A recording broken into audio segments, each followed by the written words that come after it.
Hello दोस्त, हमारे Facebook blog और यूट्यूब ब्लॉग में आप लोगों का फिर से स्वागत है।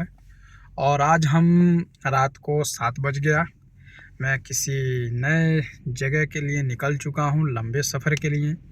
तो मैं कुछ कुछ उन लोगों के लिए कुछ ख़ास मैसेज है कि अभी कुछ दिन पहले मैंने देखा हमारे महाराजगंज ज़िले के कुछ भाई हैं जो दुबई जाने के चक्कर में लमसम 1.5 लाख रुपए खर्च कर चुके और एजेंट लेके फरार हो चुका। अब वो थाने पुलिस चौकी का चक्कर काट रहे हैं।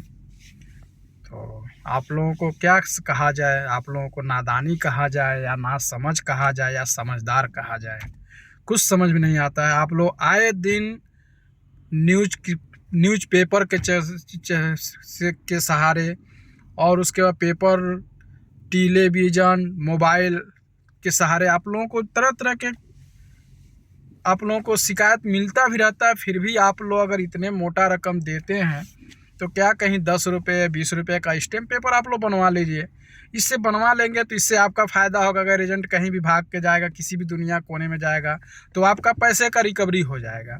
जब आपके पास कोई पेपर नहीं रहेगा, कोई किसी चीज़ का सिग्नेचर नहीं रहेगा, तो आपका रिकवरी कैसे हो पाएगा? तो आप लोग पढ़े लिखे हैं, समझदार हैं, उसके बावजूद आप लोग इतनी बड़ी नादानी आप लोग कर देते हैं कि जिसका कोई सीमा नहीं होता है।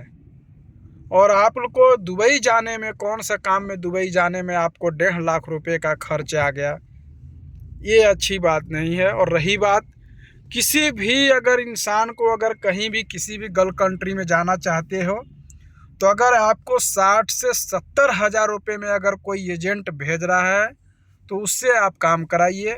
और वहम मत पालिए कि कहीं Dubai, Saudi, Qatar, Oman, Kuwait, ये सब चीज़ जाने में, चाहे बहरीन जाने में आपको 1.5 लाख रुपये 2 लाख रुपये की खर्च आता है। तो ऐसा नहीं है, ये गलत बात है। आपका जेब सीधे सीधे डाका डालता है दलाल।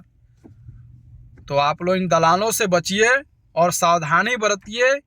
और कहीं भी कोई भी अगर पैसे के लेन देन इस समय इस ज़माने में अगर करना है तो आप 10,000 या 20,000 या 50,000 का लेन देन करते हैं तो सीधे तहसील पे जाइए, ऑनलाइन एक फार्म निकलवाइए, स्टैम्प निकलवाइए, और उस स्टैम्प पे पैसा देते वक्त 1-2 लोगों का साइन कराइए। सिग्नेचर कराने के बाद ही कोई पक्का प्रूफ करके ही किसी को पैसा दीजिए। नहीं तो आए दिन आपके घर में कब लूट मार हो जाएगा कोई पता नहीं है। तो प्लीज़, मेरी ये बात कुछ आया मेरे दिमाग में तो मैं आप लोगों के बीच में शेयर कर दिया। और गल्फ कंट्री में अगर जाना चाहते हो तो हाईएस्ट 60 से 70 हज़ार रुपये अगर कोई एजेंट या ऑफिस वाला ले रहा है तो उससे अपना पासपोर्ट दीजिए और वीज़ा लगवाइए, आइए। कहीं 1 लाख 1.5 लाख रुपये नहीं लगता है आपको गल्फ कंट्री में। ये जो जितनी घटिया कंट्रियाँ हैं सब, इन कंट्रियों में आने का मकसद सिर्फ 60 से 70 हज़ार रुपये, इससे ज़्यादा इसका खर्च नहीं होता है। और बहुत से आपको सोशल मीडिया पर मिलेंगे जो ये सब बताने वाले, तो ये सब सारी बातें फर्जी है। इन फर्जियों को चक्कर में आप लोग मत पड़िए और अपना ज़िंदगी और अपना घर विदेश जाने के चक्कर में बर्बाद मत कीजिए। और अच्छा वीडियो लगे तो लाइक कीजिए और शेयर कीजिए। और फेसबुक से जुड़े हैं तो फेसबुक को फॉलो कीजिए। यूट्यूब से अगर जुड़े हैं तो यूट्यूब को सब्सक्राइब कीजिए, लाइक कीजिए और कमेंट करके बताइए आप लोग कहाँ कहाँ से हैं। फिर नेक्स्ट टाइम में नेक्स्ट वीडियो मिलते हैं। Okay, bye bye.